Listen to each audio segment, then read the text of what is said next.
Good morning, everybody. Pastor Paul on a Friday, March 21st, 2025. Programming note, and I had indicated to you guys before that this was going to happen on occasion. No devotionals next week. Again, I'm traveling, but we'll be back here the week of, what is that? Let me look it up here. This is very unprofessional of me. I realize gone the week of the 24th. We'll be back here March 31st, which will be great timing because we'll be, I think, that week wrapping up our very last chapter in the book of Ecclesiastes. So that's programming note. But this week we're wrapping up chapter 10, and this is our final installment of the week. Let me again read our passage and sort of bring things to a head and put a nice little bow on it if we can. Ecclesiastes 10 verse 1, dead flies make the perfumer's ointment give off a stench. So a little folly outweighs wisdom and honor. A wise man's heart inclines him to the right, but a fool's heart to the left. Even when the fool walks on the road, he lacks sense, and he says to everyone that he is a fool. If the anger of the ruler rises against you, do not leave your place, for calmness will lay great offenses to rest. There is an evil that I have seen under the sun, as it were, an error proceeding from the ruler. Folly is set in many high places, and the rich sit in a low place. I have seen slaves on horses and princes walking on the ground like slaves. He who digs a pit will fall into it, and a serpent will bite him who breaks through a wall. He who quarries stones is hurt by them, and he who splits logs is endangered by them. If the iron is blunt, and one does not sharpen the edge, he must use more strength. But wisdom helps one to succeed. If the serpent bites before it is charmed, there is no advantage to the charmer. The words of a wise man's mouth win him favor, but the lips of a fool consume him. The beginning of the words of his mouth is foolishness, and the end of his talk is evil madness. A fool multiplies words, though no man knows what it's to be, and who can tell him what will be after him? The toil of a fool wearies him, for he does not know the way to the city. Woe to you, O land, when your king is a child, and your princess feasts in the morning. Happy are you, O land, when your king is the son of the nobility, and your princess feasts at the proper time, for strength and not for drunkenness. Through sloth the roof sinks in, and through indolence the house leaks. Bread is made for laughter, and wine gladdens life, and money answers everything. Even in your thoughts, do not curse the king, nor in your bedroom curse the rich. For a bird of the air will carry your voice, or some winged creature tell the matter. What Solomon is doing in this chapter is he is, again, commending the way of wisdom, understanding that the way of wisdom doesn't insulate us from suffering. It doesn't insulate us from sin. It doesn't insulate us from bad things happening. But it does set us on a trajectory where we are more likely to flourish as we walk in the fear of the Lord. And Solomon wants to emphasize this point to us by noting that no matter how wise, quote unquote, a person might be, how ordered or structured or disciplined or crafty or cunning that he or she is in living their life, if there are big unaddressed areas in a person's life, areas of foolishness, areas of neglect, that one or two areas can almost overshadow everything else that is happening in a person's life. That's the nature of foolishness. It permeates everything. And Solomon is giving us several illustrations here in this chapter to remind us how this is so. Now, he does hone in on two particular areas that can be potentially destructive when they are lived out in an unwise manner. One of those, of course, is talk or speech or words. And there's quite a number of references in here where Solomon goes to great pains to say even a few words, a little bit of speech, a slipped tongue can cause great damage. Things whispered in private become public, and whole kingdoms fall. So there's all these sorts of illustrations to remind us that our speech has great capacity for good or evil to influence others.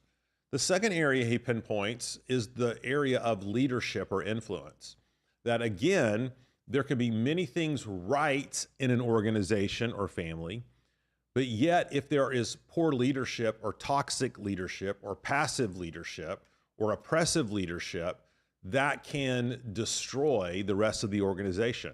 By the same token, there could be many flaws in an organization or family, but yet if there is good leadership, this can really ultimately, it can cover over a multitude of sins. There can be a real blessing that comes through leadership. That's what we've covered this week. If you want to hear more, go listen to the rest of the devotionals. But today, what I want to wind up doing is talk about how these two things of words and leadership come together and how they really make a claim upon us as believers. And I want us to go back to a passage we looked at earlier in the week in James chapter 3, which is the famous passage about the tongue and about its great power, okay?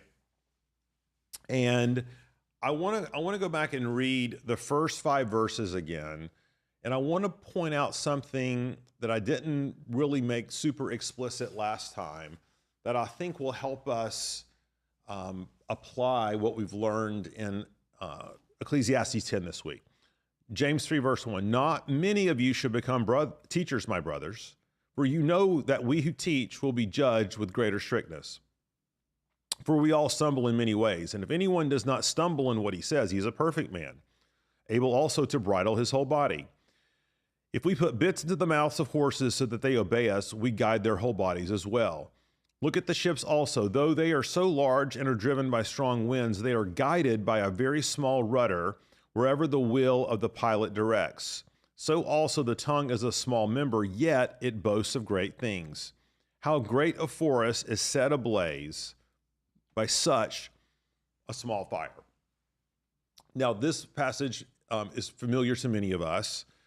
James is giving all sorts of illustrations about what the tongue is like in terms of its ability to direct something like a horse or a huge ship or by a very small means, right? A rudder is very small, it can direct a big ship. The bit of the bridle that goes to the horse's mouth is very small, but can guide a great horse. You get the idea.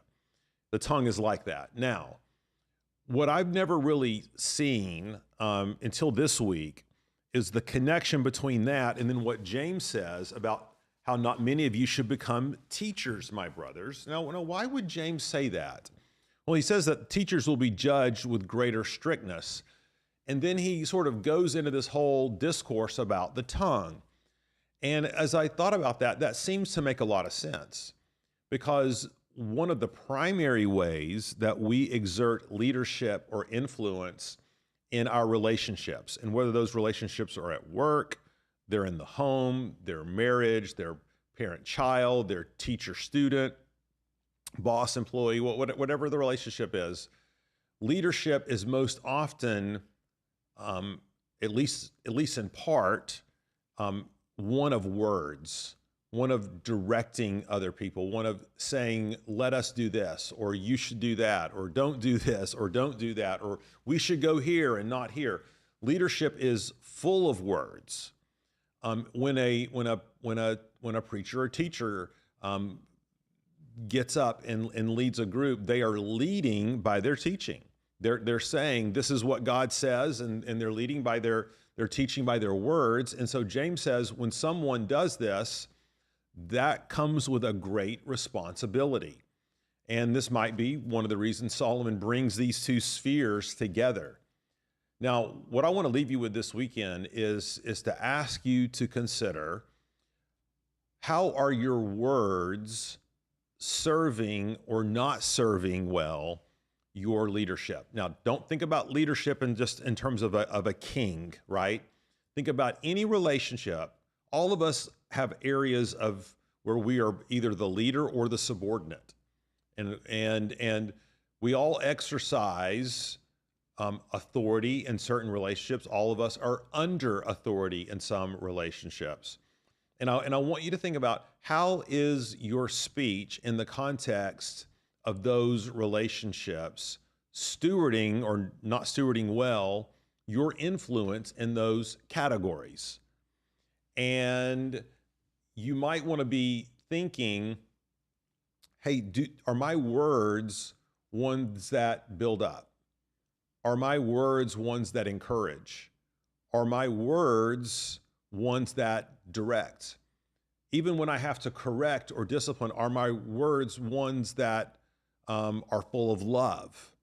Or are my words more characteristic of what we find in Ecclesiastes 10, that they set a course for negativity, or they have a negative influence on others? When people walk away from their engagements with us, are they feeling propelled into the mission and purpose that God has for them, or do those conversations really orbit around more of who we are and our needs and our wants versus what is God's best for any particular person or any particular situation? And I would simply say that words are not neutral, right? Besides the content of the words, there is the emotion, the affect that is behind them. And oftentimes it truly is not just what you say, but how you say it. And so this could be revealing to you, but if those people in your life who you are closest to and exert influence and leadership over were to sort of give you an evaluation and were sort of to grade your speech as it relates to godliness, wholesome talk, building up, keeping confidences, protecting people's reputation, where would you be? And by the same token, is that something that you see as fundamentally not just an area of growth in relationship to other people, but fundamentally an area of growth in relationship to God? Because after all leadership, all authority is derived from one relationship, and that's the relationship of God and his authority over us. And the reason we have authority as parents over our children is because God gave us that authority. And in order to be a proper authority to them, God has to be the proper authority to us. And so we always have to be evaluating the leadership that we are exerting an influence with other people under the rubric of God's leadership of us. And again, this is where Solomon wants to bring us back to over and over and over again in Ecclesiastes, that it's not just about living life under the sun detached from God, but are our leadership, are our words tethered to him as we walk in the fear of the Lord. All right, that's Ecclesiastes 10. I look forward to breaking this out with you again on Sunday morning. Again, no devotionals next week. We'll be back the week of March 31st, where we're going to be looking at Ecclesiastes chapter 12, the final passage in this series and in this book. All right, we'll see you then. Lord, give us your grace to walk before your face humbly in a way that receives your authority, receives your leadership. Lord, we are thankful that even as we fail, which we often do in our influence and leadership, Jesus, you never failed. You willingly went to the cross and died the death that we deserved, and with no complaint, with no argument, but because of the joy that was set before you. So, Lord, we thank you that you are our leader. And Lord, it's in your name we pray.